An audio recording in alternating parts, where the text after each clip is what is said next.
Hello guys, எல்லாரும் எப்படி இருக்கீங்க? இன்றைக்கி நான் உங்களுக்காக சமீபத்தில் தெலுங்கு ரிலீஸ் ஆகி சக்க போட்டுருக்கும் ஒரு லவ் ஸ்டோரி தான் கொண்டு வந்திருக்கேன். படத்தோடைய பேர் சென்னை லவ் ஸ்டோரி. இந்த படத்தோட ஒன்லைன் என்னன்னு பார்த்தீங்கன்னா, படத்தில் வர நம்ம ஹீரோனுக்கு லவ் பிரேக்கப் ஆகி ஃபுல்லாக குடி போதையில் ஏன் வாழ்கிறோம் எதுக்கு வாழ்கிறோன்னே தெரியாமல் ஒரு நடப்பணமாக சென்னையில் ஒரு ஆஃபீஸில் வேலை பார்த்துக்கிட்டே வாழ்ந்துட்டு இருக்காங்க.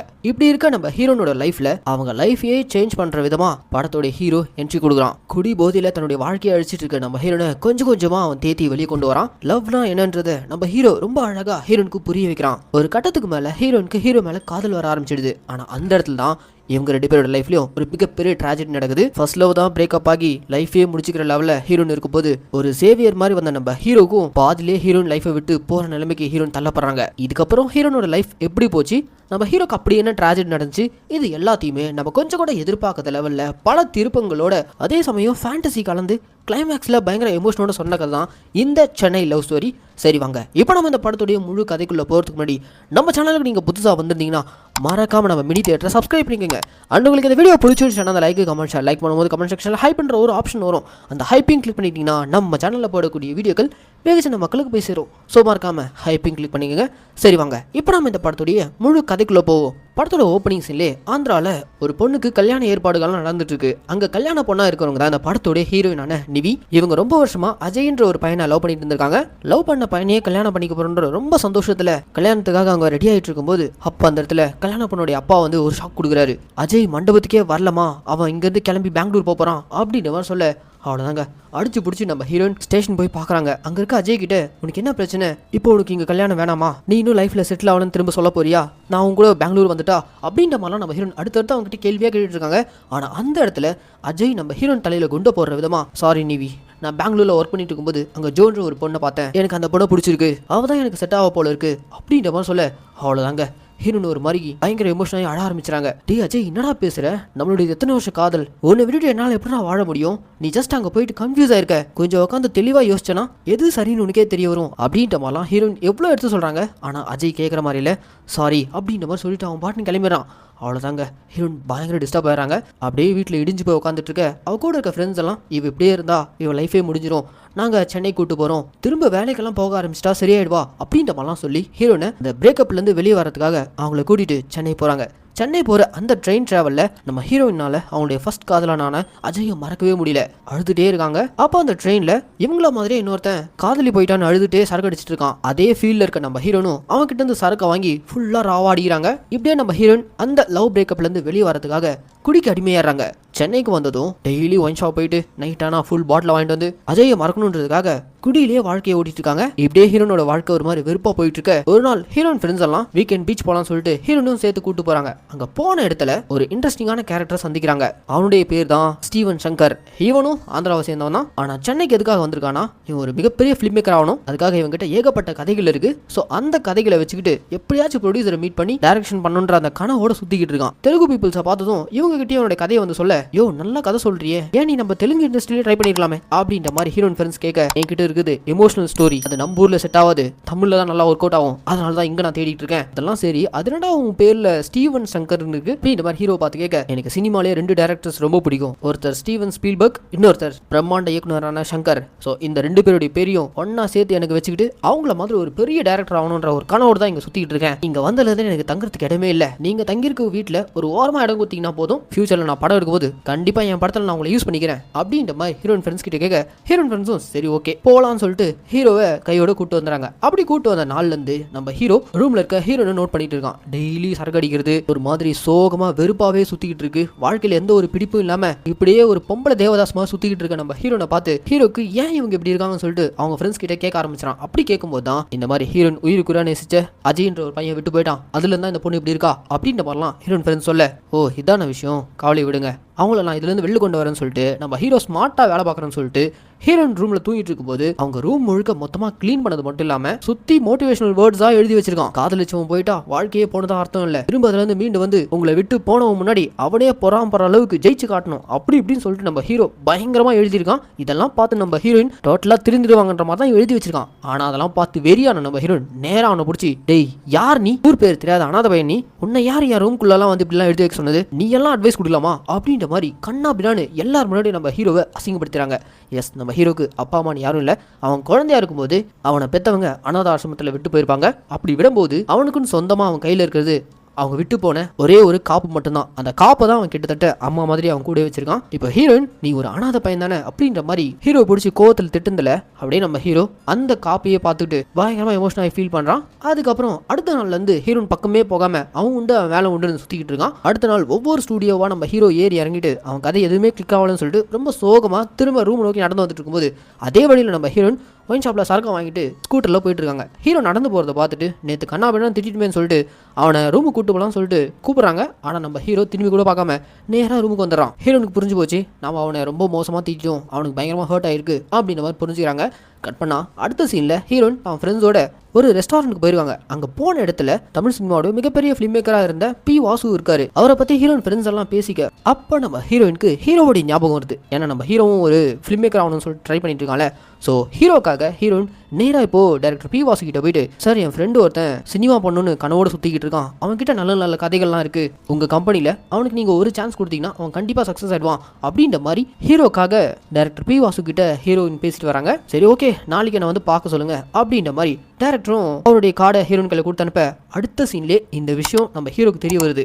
அவ்வளோதாங்க. இது நாள் வரைக்கும் இவன் லைஃப்பில் இவனுக்குன்னு யாருமே இருந்ததில்லை. ஆனால் முறையாக ஒரு பொண்ணு தனக்காக போய் பேசியிருக்காளன்னு சொல்லிட்டு அவன் பயங்கர சந்தோஷமாயிடறான். நேராக நம்ம ஹீரோயின் அவங்க ஃப்ரெண்ட்ஸ் கிட்ட வந்து அடுத்த வேலை சாப்பாட்டுக்கே கஷ்டப்பட்டு இருந்த என்ன உங்கள் ரூமில் எனக்கு ஒரு ஓரமாக இடம் கொடுத்தீங்க, இப்போ எனக்காக இவங்க ஒரு டேரக்டர்கிட்ட போய் பேசிட்டு வந்திருக்காங்க, இதை நான் என்னுடைய வாழ்நாள் முழுக்க மறக்கவே மாட்டேன், நீங்கள் தான் எனக்கு இன்னிலேருந்து கடவுள், உங்களுக்காக நான் எதை வேணா செய்வேன் அப்படின்ற மாதிரி நம்ம ஹீரோ கிட்டத்தட்ட நம்ம ஹீரோயினை ஒரு கடவுள் ரேஞ்சுக்கு பார்க்க ஆரம்பிச்சிடறான். ஏன்னா நம்ம கோவத்தில் திட்டிட்டோம், அதுக்காக இவனுக்கு ஒரு சின்ன ஹெல்ப் பண்ணோம், ஆனால் இவன் நம்மள கடவுள் ஸ்தானத்தில் வச்சு பார்க்கறான்னு சொல்லிட்டு ஹீரோனுக்கு கொஞ்சம் கொஞ்சமாக அப்போதான் ஹீரோனுக்கு ஹீரோ மேலே ஒரு சாஃப்ட் கார்னர் வர ஆரம்பிக்குது.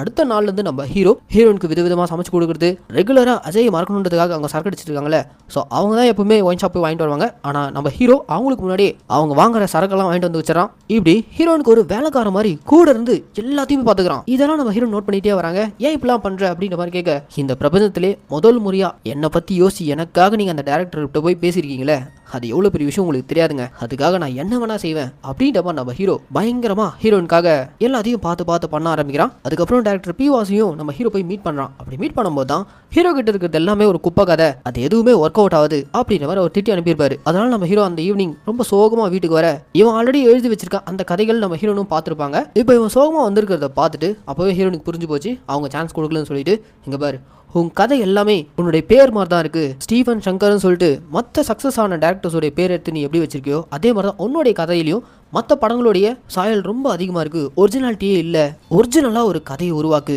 கண்டிப்பாக அது உனக்கு கை கொடுக்கும் அப்படின்ற மாதிரி நம்ம ஹீரோன் பயங்கரமாக ஹீரோக்கு அட்வைஸ் பண்ண அடுத்த நாளே நம்ம ஹீரோ அதுக்காக உழைக்க ஆரம்பிக்கிறான். ஒரு நாள் எப்போயும் போகக்கூடிய ஹோட்டலுக்கு சாப்பிட போயிருக்கான். அங்கே போன இடத்துல அந்த ஹோட்டலில் ஒரு பையன் வேலை பார்த்துட்டு இருக்கான். அந்த பையன் யாருமே இல்லைனாலும் தனக்கு தானே பேசிக்கிட்டு இருக்கான். அவன் இப்படி பேசிட்டு இருக்கிறத அந்த ஹோட்டல் ஓனர் கிட்ட போய் நம்ம ஹீரோ கேட்குறான், ஏன் அந்த பையன் தனக்கு தானே பேசிக்கிட்டு இருக்கான் அப்படின்ற மாதிரி கேட்க, தம்பி அவன் தனக்கு தானே பேசல, அவன் கூட அவங்க அப்பா இருக்கிறதா அவன் நினச்சிக்கிட்டு இருக்கான், அவனை பொறுத்த வரைக்கும் அவங்க அப்பா தான் அவனை உலகமாக பார்த்துருந்தான், ஆனால் திடீர்னு ஒரு நாள் அவங்க அப்பா இறந்து போயிட்டாரு, அவர் இறந்ததுக்கு அப்புறமும் அவனுடைய அப்பா அவன் கூடவே இருக்கிறதா அவன் நினைச்சிட்டு இருக்கான், இன்ஃபேக்ட் அவன் கண்ணுக்கு மட்டும் அவங்க அப்பா தெரியுறதா எங்ககிட்ட எல்லாம் சொல்லுவான், அதனால தான் அவன் அப்படியே இருக்கான் அப்படின்ற மாதிரி அந்த ஹோட்டலுக்காரர் சொல்ல, ஆஹா இதுவே ஒரு நல்ல கதையா இருக்கேன்னு சொல்லிட்டு இதை வச்சு நம்ம ஹீரோ ஒரு சூப்பரான எமோஷனல் கதையை எழுத ஆரம்பிக்கிறான். இப்படி ஹீரோட லைஃப் ஒரு பக்கம் போயிட்டு இருக்க, இன்னொரு பக்கம் அஜயை மறக்க முடியாம குடி போதிலே இருக்க நம்ம ஹீரோயின் அவங்களுடைய வாழ்க்கை எப்படியாச்சும் திரும்ப பழையபடி மாறணும்னு சொல்லிட்டு அவங்க அப்பா அம்மா ஹீரோனை பாக்குறதுக்காக வந்திருக்காங்க. வந்த இடத்துல நம்ம ஹீரோனோட அப்பா நம்ம ஹீரோ கூப்பிட்டு, என் பொண்ணு அவளுடைய வாழ்க்கையை கொஞ்சம் கொஞ்சமாக அழிச்சிட்டு இருக்கா, அவள் எப்போ தான் இதுலேருந்து வெளியே வர போறான்னு தெரியல அப்படின்ற மாதிரிலாம் ஃபீல் பண்ணி சொல்ல, அடுத்த சீன்லேருந்தே நம்ம ஹீரோ குடி பழக்கத்துலேருந்தும் அஜயோட லவ்லேருந்து எப்படி மூவ் ஆன் ஆகுதுன்னு சொல்லிட்டு ஹீரோனுக்கு பல விஷயங்கள் சொல்ல ஆரம்பிக்கிறான். எப்போவுமே நம்ம வாழ்க்கையில் முதல் காதல் போகிறத பற்றி வருத்தப்படக்கூடாது, ஏன்னா ரெண்டாவது வாரம் தான் நம்ம வாழ்க்கையே மாற்றக்கூடியதாக இருக்கும், so second love is the best love அப்படி இப்படின்னு சொல்லிட்டு நம்ம ஹீரோனை கொஞ்சம் கொஞ்சமாக அவன் அஜயோட பிரேக்கப்லேருந்து ஹீரோனை மூவ் ஆன் பண்ண வைக்கிறான். முதல்ல நம்ம ஹீரோயின் குடி பழக்கத்தை விடுறாங்க. அதுக்கப்புறம் ஒரு நாள் எப்போவுமே பாசிட்டிவாக பார்க்கக்கூடிய ஹீரோவை பார்த்து கொஞ்சம் கொஞ்சமா நம்ம ஹீரோயினுக்கு ஹீரோ மேல காதல் வர ஆரம்பிக்குது. அதே சமயம் நம்ம ஹீரோவும் ஒரு சூப்பரான எமோஷனல் கதையை உருவாக்கிட்டான். அந்த கதையை எடுத்துட்டு திரும்பவும் டைரக்டர் பி வாசு கிட்ட போயிட்டு பிச் பண்றான். எப்பவுமே பி வாசு நம்ம நம்ம ஹீரோவோடைய பேரை சரியாவே சொல்ல மாட்டாரு. ஏன்னா நம்ம ஹீரோ ஞாபகம் வச்சுற அளவுக்கு எதுவுமே பண்ணல. ஸோ அதனால அவர் வந்து நம்ம ஹீரோவை பார்க்கும்போதெல்லாம் தப்பான பேர் சொல்லி தான் கூப்பிட்டுட்டே இருப்பாரு. ஆனா இந்த முறை நம்ம ஹீரோ எழுதிட்டு போன அந்த கதையை சூப்பரா நரேட் பண்ணதும் மொதல் முறையா அவரு நம்ம ஹீரோவுடைய பேர் சொல்லி கூப்பிடுறாரு. ஸ்டீவன், கதை ரொம்ப சூப்பரா வந்திருக்குப்பா, நீ நரேட் பண்ணபடியே படம் பண்ணிட்ட, கண்டிப்பா இந்த படம் சக்சஸ் தான், சரி கவலையப்படாத, இன்னும் ஒரு வாரத்துல ஒரு நல்ல ப்ரொடியூசரை மீட் பண்ண வைக்கிறேன் அப்படின்ற மாதிரி சொல்லி அனுப்புறாரு. அவ்வளவுதான், நம்ம ஹீரோ இந்த ஹாப்பியான விஷயத்த நேரா ஹீரோயின் கிட்ட வந்து சொல்றான், ஃப்ரெண்ட்ஸ் கிட்டயும் சொல்றான். அவங்களும் பயங்கர ஹாப்பி. அவங்க எல்லாரும் சேர்ந்து இப்போ ஹீரோ கூட்டிட்டு கோயிலுக்கு வந்திருக்காங்க. கோயிலுக்கு வந்த இடத்துல நம்ம ஹீரோவும் ஹீரோனும் மட்டும் கோயிலோடைய குளத்தை பக்கமா தனியா உட்காந்து பேசிட்டு இருக்காங்க. அப்படி பேசிட்டு இருக்கும்போது தான் நம்ம ஹீரோவை பார்த்து, நீ அவனுக்கு ஸ்டீவன் சங்கர்னு பேர் வச்சுக்கிட்ட, உன்னுடைய ஒரிஜினல் நேம் தான் என்ன அப்படின்ற மாதிரி கேட்க, என்னுடைய நிஜ நேமை சொன்னா நீங்க சிரிக்கக்கூடாது அப்படின்ற மாதிரி சொல்லிட்டு, என்னுடைய ஒரிஜினல் நேமே தேவுடு, அதாவது கடவுள். இவன் குழந்தையா இருக்கும்போது அனாத ஆசிரமத்துல போட்டு போயிட்டாங்களே, ஆசிரமத்தில் இருந்த பாஸ்டர் கடவுள் அனுப்பிவிட்ட குழந்தைன்றதுனால இவனுக்கு கடவுள்னே பேர் வச்சிடலாம் சொல்லிட்டு தேவுடுன்னு இவனுக்கு பேர் வச்சிருக்காங்க. அவ்வளவுதான், இந்த பேர் கேட்டதும் ஹீரோயின் கேட்க சிரிக்க, பாத்தீங்களா சிரிக்க மாட்டேன்னு சொல்லிட்டு நீங்களே சிரிக்கீங்களே அப்படின்ற மாதிரி ஹீரோ ஒரு மாதிரி கிண்டலா பேசிட்டு இருக்க, ஹீரோக்குள்ள இருக்கக்கூடிய அந்த இன்னசென்ஸ், எல்லாருக்கும் போய் ஹெல்ப் பண்றது, இதெல்லாம் பார்த்து நம்ம ஹீரோனுக்கு ஹீரோ மேல காதல் வந்துருச்சு. அந்த ஸ்பாட்லயே நம்ம ஹீரோக்கு ப்ரப்போஸ் பண்ண, அவ்வளவுதாங்க நம்ம ஹீரோ பயங்கரமா ஃபீல் பண்ணி அழ ஆரம்பிக்கிறான். அதுக்கப்புறம் இவங்க ரெண்டு பேருடைய காதல் விஷயத்த ஹீரோயின் அவங்க ஃபேமிலிக்கும் சொல்றாங்க. அவங்களும் பயங்கர ஹாப்பி. இவங்க ரெண்டு பேருக்கான கல்யாண ஏற்பாடுகள்லாம் ஒரு பக்கம் நடந்துட்டு இருக்கு. ரொம்ப சிம்பிளா ரெஜிஸ்டர் மேரேஜ் பண்ணிடலாம் சொல்லிட்டு அதுக்கான ஏற்பாடுகள்லாம் போயிட்டு இருக்கு. இன்னொரு பக்கம் நம்ம ஹீரோ கதையை கன்ஃபார்ம் பண்ணிட்டு அட்வான்ஸ் வாங்கிட்டு வரதுக்காக ப்ரொடியூசர் மீட் பண்றதுக்காக போயிருக்காரு. ரெஜிஸ்டர் ஆஃபீஸ்ல நம்ம ஹீரோயின் வெயிட் பண்ணிட்டு இருக்காங்க.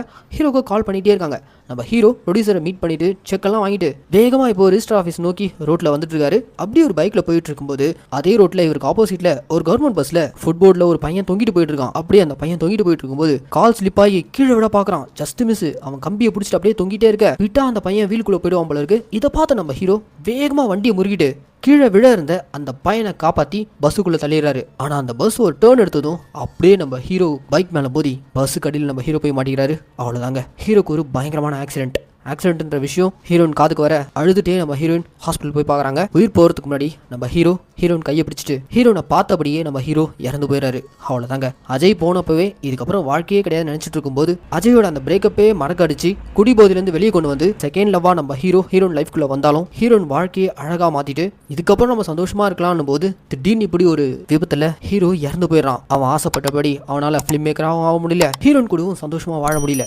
முருகன்ன்ற ஒரு பையனுடைய உயிரை காப்பாற்ற போய் கடைசியில் இவன் இறந்துட்டான். ஹீரோக்கான ஃபினரல்லாம் நடக்குது. ஹீரோயினால ஹீரோவோட இழப்பை சுத்தமாக ஏற்றுக்கவே முடியல. டோட்டலாக ஒரு மாதிரி உடஞ்சு போயிடறாங்க.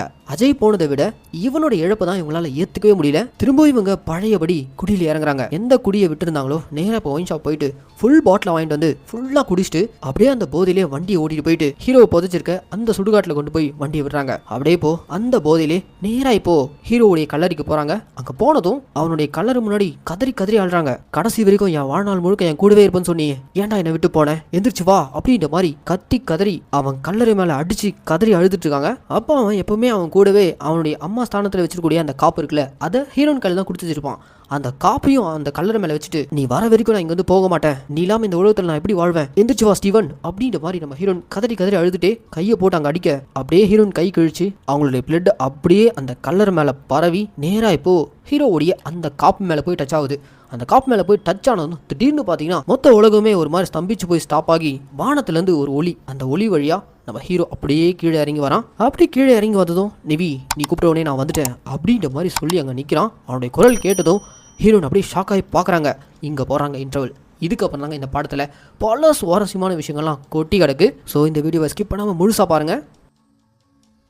இப்போ இன்டர்வலுக்கு அப்புறம் என்ன நடக்குதுன்னா, ஹீரோயின் கண்ணுக்கு வானத்திலிருந்து இறங்கி வந்த ஹீரோவை பார்க்க ஆரம்பிக்கிறாங்க. அப்படி பார்த்ததுமே இவங்க ஷாக் ஆகி, ஸ்டீவன் நீதானா அப்படின்ற மாதிரி கேட்க, ஆமா நிவி நீ தானே கூப்பிட்ட, அதனால தான் நான் இறங்கி வந்திருக்கேன் அப்படின்ற மாதிரி அவன் ஒரு ஏஞ்சல் கணக்காக வந்து இறங்க. அவ்வளோதான், நம்ம ஹீரோயின் அவனை ஓடி போய் ஹக் பண்ணுறாங்க. ஆனால் அவனை ஹக் பண்ணவே முடியல. காரணம், அவன் செத்து சொர்க்கலோங்க போய் திரும்பி இப்போ ஆவியா கீழே இறங்கி வந்திருக்கான். அதுவும் நம்ம ஹீரோனுக்காக தான் வந்திருக்கான். இந்த விஷயம் நம்ம ஹீரோனுக்கு ஒரு மாதிரி வித்தியாசமான ஃபீலா இருக்கு. அண்ட் அது போக ஹீரோன் கண்ணுக்கு மட்டும் தான் ஹீரோ தெரியறான். அவ்வளவுதான், இது போதுன்ற மாதிரி நம்ம ஹீரோன் பயங்கர ஹாப்பியா இருக்காங்க. ஸ்டீவனுடைய சோலை தான் கூட வண்டியில் ஏத்திட்டு நேரா வீட்டுக்கு கூட்டு வந்துறாங்க. வீட்டில் இருக்க ஹீரோன் ஃப்ரெண்ட்ஸுக்கு யாருக்கும் ஒன்றும் புரியல. ஏன்னா ஹீரோன் அவங்க பாட்டுன்னு தனியாக பேசிட்டு இருக்காங்க.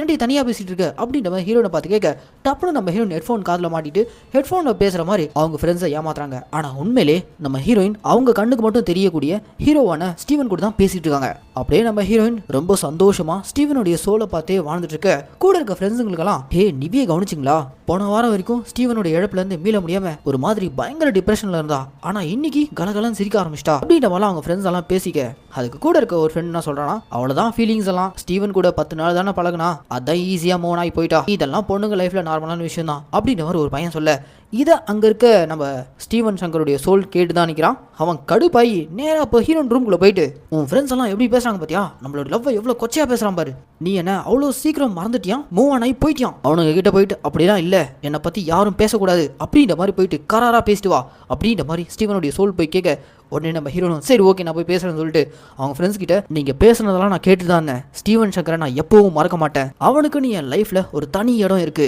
நான் இந்த உலகத்திலேயே அதிகமாக நேசிக்கக்கூடிய ஒரே ஆள்னா அது ஸ்டீவன் சங்கர் மட்டும்தான் அப்படின்ற மாதிரி அழுத்தம் திருத்தமா உங்க ஃப்ரெண்ட்ஸ் கிட்ட சொல்றது மட்டும் இல்லாம, அவ்வளவுதான் அவனெல்லாம் அவன் ஈஸியா மறந்துட்டான்ற மாதிரி ஒரு ஃப்ரெண்டு சொல்லியிருப்பான்ல, அவன் மூஞ்சில சாம்பார் எடுத்து ஊத்துன்ற மாதிரி ஸ்டீவன் சங்கருடைய சோல் சொல்ல, உடனே நம்ம ஹீரோனும் சாம்பார் தூக்கி அவன் மூஞ்சிலே ஊத்தி விடுறாங்க. ஸோ எப்படி நம்ம ஹீரோன் அவங்களுடைய லைஃப்ல ஒரு புது அர்த்தமா ஸ்டீவன் சங்கருடைய சோல் வந்தது மூலியமா பயங்கர என்ஜாய் பண்ணி அந்த லைஃப்பை லீட் பண்ணி போயிட்டு இருக்காங்க.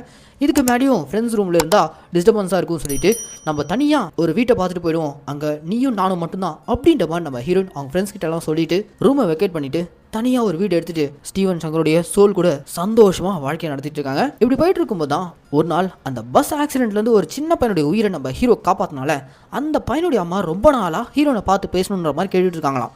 ஸோ இன்னைக்கு நைட் அவங்க வீட்டுக்கு போய் என்ன ஏதுன்னு கேட்போம் அப்படின்ற மாதிரி ஸ்டீவன் சங்கருடைய சோலோட நம்ம ஹீரோன் அந்த பஸ்ல அடிபட்டு சாக கடந்த அந்த பையனுடைய அம்மாவை போய் மீட் பண்றாங்க. அந்த அம்மா நம்ம ஹீரோனை பார்த்து, உன்னுடைய காதலன் ஸ்டீவன் சங்கர் அவர் மட்டும் அன்னைக்கு இல்லைனா என் பையன் இன்னைக்கு உயிரோட இருக்க மாட்டான், எனக்குன்னு இருக்க ஒரே சொத்துனா அது என் பையன் மட்டும் தான், அவன் தான் அன்னைக்கு டயர்ல மாட்டி சாக வேண்டியது, ஆனா அவனுடைய உயிரை காப்பாத்தி கடைசியில ஸ்டீவன் சங்கர் இறந்து போயிட்டான், வீட்டுக்குள்ள வாங்க உங்களுக்கு நான் ஒரு விஷயம் காட்டணும்னு சொல்லிட்டு ஹீரோனை உள்ள கூட்டு போயிட்டு அவங்க பூஜை அறையில ஸ்டீவன் சங்கருடைய போட்டோவை வச்சு வணங்கிட்டு இருக்காங்க. என்ன பொறுத்த வரைக்கும் கடவுள்னா அது இந்த ஸ்டீவன் மட்டும்தான், என் பையனுடைய உயிரை காப்பாத்தி எங்க வாழ்க்கையில ஒரு ஒளி ஏத்திட்டான், எங்களுடைய வாழ்நாள் முழுக்க நாங்க ஸ்டீவன் சங்கர் தான் கடவுளா வணங்குவோம் அப்படின்ற மாதிரிலாம் ஹீரோயின் கிட்ட அந்த பையனுடைய அம்மா சொல்லிக்கிட்டு இருக்க, இதெல்லாம் கூட நின்று கேட்டுட்டு இருக்க ஸ்டீவனும் கேட்டுட்டு இருக்கான்.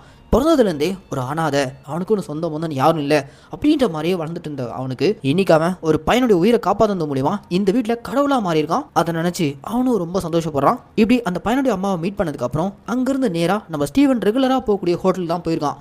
அங்கே போன இடத்துல அந்த ஹோட்டலில் வேலை பார்க்குற பையன் அவங்க அப்பா இறந்ததுக்கப்புறம் அவர் எப்பவும் அவன் கூடவே இருக்கிற மாதிரி, அவன் கண்ணுக்கு மட்டும் அவங்க அப்பா தெரியுற மாதிரி அந்த கடைக்காரர் ஓனர் சொல்லியிருப்பார்ல, ஆனால் இந்த முறை போய் பார்க்கும்போது அந்த பையன் சோகமாக இருக்கான், என்னாச்சு அப்படின்ற மாதிரி ஹீரோயின் போய் கேட்கும்போது தான் அதுக்கு அந்த கடைக்காரர் சொல்கிறாரு, அந்த பையனுடைய அப்பாவுக்கு இருந்த ஒரே கனவு தான் பையனை எப்படியாச்சும் ஒரு கவர்மெண்ட் ஆஃபீஸர் ஆக்கணும் தான், கடைசி வரைக்கும் ரொம்ப கஷ்டப்பட்டு போராடிட்டு இருந்தாரு, ஆனால் அதுக்கு முன்னாடியே அவர் கண் மூடிட்டாரு, ஆனால் இப்போ அந்த பையன் கவர்மெண்ட் எக்ஸாம் கிளியர் பண்ணி ஆஃபீஸர் ஆகிட்டான், அடுத்த மாதம் அவனுக்கு போஸ்டிங். எப்போ இந்த நல்ல விஷயம் அந்த பையனுடைய வாழ்க்கையில் நடந்துச்சோ அப்போவே அவங்க அப்பா அவன் கண்ணுக்கு தெரியாமல் போயிட்டாரு, அதாவது அவங்க அப்பாவுடைய கடைசி ஆசை நிறைவேறினதுக்கு அப்புறம் அவர் மோட்சம் அடைஞ்சிட்டாரு. ஸோ அப்பத்துலேருந்து அந்த பையனுடைய கண்ணுக்கு அவங்க அப்பா தெரியறதே இல்லை, அதனால தான் அந்த பையன் ஒரு மாதிரி சோகமாக இருக்கான் அப்படின்ற மாதிரிலாம் அந்த ஹோட்டல்கார் சொல்ல, இதை கேட்டதும் நம்ம ஹீரோக்கு ஒரு மாதிரி எமோஷன் ஆகிட்டு அப்படியே ஹீரோனை பார்க்குறான். ஹீரோன் கூட வந்து, அப்போ என்னுடைய ஆசைகளும் நிறைவேறிட்டா நானும் இந்த உலகத்தை விட்டு போயிடுவேனா, உன் கண்ணுக்கு நான் தெரியாமல் போயிடுவேனா அப்படின்ற மாதிரிலாம் சந்தேகத்தோடு கேட்குறான். அப்போ அந்த இடத்துல நம்ம ஹீரோன், உன்னுடைய ஆசையே என்னவா இருக்கும், என் கூட வாழ்நாள் முழுக்க ஒன்றா இருக்கிறது தானே, ஸோ கடைசி வரைக்கும் இந்த உலகத்தில் நான் இருக்கிற வரைக்கும் என் கூட நீயும் இருப்ப அப்படின்ற மாதிரி சொல்கிறாங்க. அந்த அளவுக்கு நம்ம ஹீரோவை நேசிக்கிறாங்க. இப்படியே சந்தோஷமா இவங்க ரெண்டு பேரும் கண்ணுக்கே தெரியாத செத்து போய் சோலா மாறின ஹீரோ கூட உங்க வாழ்க்கையை ஓடிட்டு இருக்க. ஒரு நாள் நம்ம ஹீரோயின் ஒரு ரெஸ்டாரண்ட்டுக்கு போயிருக்காங்க. அங்க போன இடத்துல நம்ம ஹீரோனோட எக்ஸ் பாய் ஃப்ரெண்டான அஜயோட கேர்ள் ஃப்ரெண்டா ஜோன்னு ஒரு பொண்ணை சொல்லியிருப்பாங்க. அந்த பொண்ணை மீட் பண்றாங்க. அந்த ஜோன்ற பொண்ணுக்கு நம்ம ஹீரோனை நல்லாவே தெரிஞ்சிருக்கு, நீங்க அஜயோட கேர்ள் ஃப்ரெண்ட் தானே அப்படின்ற மாதிரி ஹீரோனை பார்த்து பேச, ஆமா அப்படின்ற மாதிரி ஹீரோனும் தயக்கத்தோட பேச, அப்ப அந்த இடத்துல அஜய் உங்க கூட வரலையா, நீங்க மட்டும் தனியா வந்திருக்கீங்களா அப்படின்ற மாதிரி ஹீரோன் பார்த்து கேட்க, இல்ல நான் மட்டும் தான் தனியா வந்திருக்கேன், அவனும் சென்னை வந்திருக்கான், ஆனா அவனுக்கு வேற ஒரு ஆஃபீஸ்ல வேலை கிடைச்சிருக்கு அப்படின்ற மாதிரி அவங்க சொல்றாங்க. சரி அஜயும் நீங்க எப்ப கல்யாணம் பண்ணிக்க போறீங்க அப்படின்ற மாதிரி ஹீரோன் கேட்க, எது அஜய் கூட கல்யாணமா, நாங்க எப்பங்க ரிலேஷன்ஷிப்ல இருந்தோம் அப்படின்ற மாதிரி ஜோ சொல்ல, ஹீரோனுக்கு ஒன்றும் புரியல. அப்போ அஜய் நம்ம கிட்ட போய் சொல்லியிருக்கான் அப்படின்ற மாதிரி எங்க தான் நம்ம ஹீரோனுக்கு புரிய வருது. வீட்டுக்கு வந்ததுல இருந்து அந்த குழப்பத்திலே இருக்காங்க. கூடவே இருக்க நம்ம ஹீரோக்கா, என்ன இப்போ அஜய் கிட்ட ஃபோன் பண்ணி பேசணும்னு தோணுதா, கொலை பண்ணிடுவோம் உன்னை, கடைசி வரைக்கும் நீ என்னதான் லவ் பண்ணும் அப்படின்ற மாதிரி அவன் இந்த மாதிரி ஜெல்லஸ் கலந்த ஒரு வெறுப்போட சொல்ல, ஹே ஸ்டீவன் அப்பெல்லாம் இல்ல, இந்த அஜய் பையன் எதுக்காக ஜோ கூட ரிலேஷன்ஷிப்ல இருக்குன்னு என்கிட்ட போய் சொல்லிட்டு என்ன பிரேக்கப் பண்ணிட்டு போனோம், அதுக்கு பின்னாடி என்ன காரணமா இருக்கும், அதை தெரிஞ்சுக்கணும் தான் ஒரு மாதிரி கியூரியாசிட்டியா இருக்கு அப்படின்ற மாதிரி ஹீரோன் சொல்ல, சரி ஓகே அவனுக்கே டேரக்டா போனை போட்டு என்ன ஏதுன்னு கேட்டு அப்படின்ற மாதிரி ஹீரோவே சொல்ல, உடனே நம்ம ஹீரோயின் அஜய் கால் பண்றாங்க. அப்படி அஜய் கால் பண்ணதும் அவன் சென்னையில் தான் இருக்கான். அவனுக்கு ஹீரோனோட அந்த லவ் மேட்ரு எல்லாமே தெரிஞ்சிருக்கு. நானே உங்ககிட்ட வந்து பேசணும்னு நினைச்சிட்டு இருந்தேன், ஆக்சுவலாக எனக்கு அந்த ஜோன்ற பொண்ணு மேலே இன்ட்ரெஸ்ட் இருந்துச்சு, ஆனால் நான் அந்த பொண்ணுக்கிட்ட ப்ரொபோஸ் பண்ணவே இல்லை. அதுக்கப்புறம் தான் நீ சொன்ன மாதிரி நான் ஒரு மாதிரி டிஸ்டர்ப்டாக இருந்தேன். 2 பேருடைய கல்யாண தண்ணிக்கு உன்னை பிரேக்கப் பண்ணிட்டு விட்டு போகும்போது அந்த டிராவலில் தான் நான் உங்ககிட்ட இருந்த அழகான நாட்களை யோசிச்சு பார்த்தேன். அப்புறம் தான் தெரிய வந்துச்சு நான் ஒரு பெரிய தப்பு பண்ணியிருக்கேன்ட்டு. அதனால தான் நான் உன்னை திரும்பவும் கால் பண்ணி உங்ககிட்ட பேச்சப் ஆகணும்னு ட்ரை பண்ணேன். ஆனால் அதுக்குள்ளே நீ ஸ்டீவனை லவ் பண்ணிட்டு இருந்த, அதனால நானும் உன்னை டிஸ்டர்ப் பண்ணக்கூடாதுன்னு விட்டேன் அப்படின்ற மாதிரி அஜய் சொல்ல, சரி ஓகே ஜஸ்ட் நம்ம ஃப்ரெண்ட்ஸாக இருக்கலாம் அப்படின்ற மாதிரி ஹீரோனும் அவன் கூட இருந்த அந்த பிரச்சனையெல்லாம் தகர்த்துட்டு திரும்ப பழையபடி ஃப்ரெண்ட்ஸ் ஆகிறாங்க. இவங்களுடைய ஃப்ரெண்ட்ஷிப் காதலாம் மாறக்கூடாதுன்ட்டு செத்து போன ஸ்டீவனுக்கு உள்ளுக்குள்ள இருந்துகிட்டே இருக்கு. அவன் கூடவே இருந்து இங்க பார் நிவி, 6 நாள் முழுக்க நீ என் கூட தான் இருப்பேன்னு ப்ராமிஸ் பண்ணிருக்க, அவளை பிரேக் பண்ண அவள் தான் உனக்கு அப்படி இப்படின்னு சொல்லிட்டு அவன் கூடவே சுத்திக்கிட்டு இருக்கான். நம்ம ஹீரோனும் டேய் எனக்கு அந்த மாதிரி ஐடியாவே இல்லடா அப்படின்ற மாதிரி சொல்லிட்டு இருக்காங்க. இப்படியே போயிட்டு இருக்கும்போது தான் ஒரு நாள் நம்ம ஹீரோயின் ஹீரோவை கூட்டிட்டு வா உனக்கு ஒரு சர்ப்ரைஸ் இருக்கு அப்படின்ற மாதிரி தியேட்டர் கூட்டு போறாங்க. அங்க தியேட்டர்ல போனா ஹீரோ பார்த்து அவன் எழுதின அந்த ஒரிஜினல் கதை படமாகி இன்னைக்கு ரிலீஸ் ஆகுது. ரிட்டன் பை ஹீரோவுடைய பேரை போட்டு ஸ்கிரீன்ல வந்ததுமே அதை பார்த்து நம்ம ஹீரோ பயங்கர சந்தோஷப்படுறான். இந்த கதை அப்படியே ஹோல்ட் ஆகாம அடுத்து ப்ரொடியூசர் கிட்ட சொல்லி படமாக்கிறதுக்கு முக்கிய காரணமே நம்ம ஹீரோயின் தான். ஹீரோவுடைய ஆசைகள்ல முக்கியமான ஒண்ணு அவன் டேரக்டர் ஆகணும், அவனுடைய பேர் பெரிய ஸ்கிரீன்ல பார்க்கணும். அது இப்போ செத்ததுக்கு அப்புறமும் ஹீரோயின் மூலமா நிறைவேறிருக்கு. ஸ்கிரீன்ல அவனுடைய பேரை பார்த்ததும் பயங்கர சந்தோஷப்படுறான். லைஃப்லேயே இந்த நாளை என் வாழ்க்கையில மறக்க மாட்டேன் அப்படின்ற மாதிரி ஹீரோ சொல்ல, வாழ்க்கையே முடிஞ்சு போச்சு, இதுக்கப்புறம் நான் வாழ்க்கையில மறக்க மாட்டேன்னு வேற சொல்லிக்கிட்டு இருக்கேன் அப்படின்ற மாதிரி ஹீரோன் அவனை கலாய்ச்சிட்டு அப்படியே வீட்டுக்கு வராங்க. அப்படியே போயிட்டு இருக்கும்போது தான் ஒரு நாள் ஹீரோனோட அம்மா அவங்க ஊர்ல ரொம்ப சீரியஸா இருக்காங்க. அவங்களுக்கு உடனடியாக ஹார்ட் ஆபரேஷன் பண்ணணும், ஆபரேஷன் பண்றதுக்கு முன்னாடி நான் என் பொண்ணை பார்க்கணுன்ற மாதிரி அவங்க அம்மா கேட்டிருக்காங்களா. இந்த விஷயத்த ஹீரோன் அப்பா ஹீரோனுக்கு கால் பண்ணி நீ உடனே ஊருக்கு வாமா, அம்மா சீரியஸா இருக்காங்க அப்படின்ற மாதிரி கால் பண்ணி சொல்ல, உடனே நம்ம ஹீரோனும் அடிச்சு பிடிச்சி கிளம்புறாங்க. கூடவே நம்ம ஹீரோவும் போறாரு. அப்படி போயிட்டு இருக்கும்போது போற வழியில திடீர்னு பாத்தீங்கன்னா இவங்க ரயில்வே ஸ்டேஷனுக்காக போறதுக்கு இருந்த ஆட்டோக்காரன் ஹீரோனை தொக்கா தூக்கிட்டு அவங்க ஏரியா கூட்டு வந்துடுறான். அங்க சில ரவுடி பசங்களாம் சேர்ந்து ஹீரோனை நாசம் பண்ண ட்ரை பண்றானுங்க. கூட இருக்க நம்ம ஹீரோவா எப்படியாவது ஹீரோனை காப்பாற்ற முயற்சி பண்றான். ஆனா இவன் தான் செத்து சோலாயிட்டானே. ஹீரோவால அவனுங்களை எதுவுமே பண்ண முடியல. போயிட்டு யாரையாவது ஹெல்ப் கூப்பிட்டு வரலான்னு பாக்குறான். ஆனா யாருமே இவனால கூப்பிட்டு வர முடியல. அப்பதான் இவன் செத்து பேயா மாதிரி இருக்கான்ல, இவனுடைய உருவத்தை சில நாய்கள் பாக்குது. இந்த பயங்கரமான நாய்களை வச்சு ஹீரோனை நாசம் பண்ண ட்ரை பண்ணிட்டு இருக்க அந்த நாய்களை கடிக்க விடுறான். கடைசியா ஒரு வழியா நம்ம ஹீரோ அந்த வெறி பிடிச்ச நாய்கிட்ட இருந்து ஹீரோனை காப்பாத்திடுறான். ஆனா ட்ரெஸ் எல்லாம் கிழிஞ்சு கந்த கோலமா இருக்க நம்ம ஹீரோயின் மேல அவங்க போட்டு இருந்த ஷாலை எடுத்துட்டு போய் போட ட்ரை பண்றான். ஆனா இவனால முடியல. ஏன்னா இவனால எந்த ஒரு பொருளையுமே எடுக்க முடியல. அப்ப கரெக்ட் டைமிங்ல அஜய் வந்து அந்த ஷால் எடுத்துட்டு போயிட்டு ஹீரோனுக்கு போத்தி விட்டு அவளை சேஃப் கார்ட் பண்ணி அங்க வந்து கூட்டிட்டு அம்மாவை பார்க்க கூட்டு போயிடறான். அங்க போனதும் ஹாஸ்பிட்டல் இருக்க அவங்க அம்மாவா ஆபரேஷனுக்கு முன்னாடி தான் பொண்ணுகிட்ட இங்க பாருமா, நாங்க போனதுக்கு அப்புறம் உனக்குன்னு யாருமே இல்ல, தயவு செஞ்சு நீ கல்யாணம் பண்ணிப்பன்னு சொல்லு, அப்பதான் நான் ஆபரேஷன் தியேட்டருக்கே போவேன் அப்படின்ற மாதிரி அவங்க அழுதுட்டே கேட்க அந்த தருணத்துல நம்ம ஹீரோனுக்கு என்ன சொல்றதுனே தெரியல. ஒரு பக்கம் அஜய் நின்றுட்டு இருக்கான், அந்த பக்கம் ஹீரோவுடைய சோல் நின்றுட்டு இருக்கு. அப்ப நம்ம ஹீரோனை பார்த்து நீ கல்யாணம் பண்ணிப்பன்னு அவங்களுக்கு ப்ராமிஸ் பண்ணு, அதுவும் அஜயை கல்யாணம் பண்ணிப்பன்ற மாதிரி ப்ராமிஸ் பண்ணு, இப்போ உங்க அம்மாவுடைய உயிர் தான் நமக்கு முக்கியம் அப்படின்ற மாதிரி ஹீரோ சொல்ல, ஹீரோனும் அழுதுகிட்டே அவங்க அம்மாவுக்கு ப்ராமிஸ் பண்ணிடுறாங்க. அப்படி ப்ராமிஸ் பண்ணிட்டு வெளியே வந்து கதறி அழுறாங்க. ஸ்டீவன், உன்னை தவிர இந்த உலகத்துல நான் யாரையும் கல்யாணம் பண்ணிக்க மாட்டேன், என் மூச்சு என்னை விட்டு போற வரைக்கும் நான் உன் கூட தான் இருப்பேன், என்னையே இப்படி சொல்ல வச்ச அப்படின்ற மாதிரி ஹீரோன் அழுதுகிட்டே ஸ்டீவன் சொல்கிட்ட கேட்க, இல்ல நிவி, நான் உன் கூடவே இப்படி இருக்கிறதா ஒரு சாபமா பாக்குறேன், என் வாழ்க்கை முடிஞ்சிச்சு, அதுக்காக உன் வாழ்க்கையும் சேர்த்து நான் முடிக்க தயாரா இல்ல. அஜய் ரொம்ப நல்ல பையன், நீ அவனை கல்யாணம் பண்ணிட்டு சந்தோஷமா இரு. எனக்கு எப்பதான் ஒரு விஷயமே புரிய வருது, ஆக்சுவலா என்னுடைய ஆசையே நான் இந்த உலகத்துல இல்லைனாலும் நீ ரொம்ப சந்தோஷமா இருக்கணும், அது நடந்தா மட்டும்தான் இந்த உலகத்தை விட்டு என்னால முழுமையா போக முடியும், எங்கேயாவது போறதுக்கு முன்னாடி கடைசியா ஒரே ஒரு முறை நான் உன்னை ஹக் பண்ணும் அப்படின்ற மாதிரி ஹீரோடைய சொல் கேட்க, அப்பா அந்த இடத்துல அஜயும் வந்து நிக்கிறான். அஜய்க்குள்ள இருந்து நம்ம ஹீரோனை ஹக் பண்றான். கடைசியா ஹீரோனையும் அஜயும் சேர்த்து வச்சுட்டு நம்ம ஹீரோ அப்படியே எங்கிருந்து வந்தானோ அங்கேயே திரும்பி போக அப்படியே இந்த படத்தையும் முடிக்கிறாங்க. என்ன மக்களே, இந்த சென்னை லவ் ஸ்டோரின்ற படத்துக்கு நான் கொடுத்த வாய்ஸ் ஒரு கண்டிப்பாக உங்களுக்கு பிடிச்சிருக்குன்னு நான் நம்புறேன். இதே மாதிரி தொடர்ந்து நம்ம மினி தியேட்டரில் ரிலீஸ் ஆகக்கூடிய படங்கள்லாம் நீங்கள் பார்க்கணும்னு ஆசைப்பட்டீங்கன்னா மறக்காமல் நம்ம சேனலில் சப்ஸ்கிரைப் பண்ணிக்கோங்க. ஆனால் உங்களுக்கு இந்த வீடியோ பிடிச்சிருந்துச்சுன்னா அந்த லைக், கமெண்ட், ஷேர் இதையும் மறக்காமல் பண்ணிடுங்க. இதே மாதிரி ஒரு சூப்பரான தரமான படத்தோட நான் உங்களை நாளைக்கு வந்து சந்திக்கிறேன். டாடா, பாய்.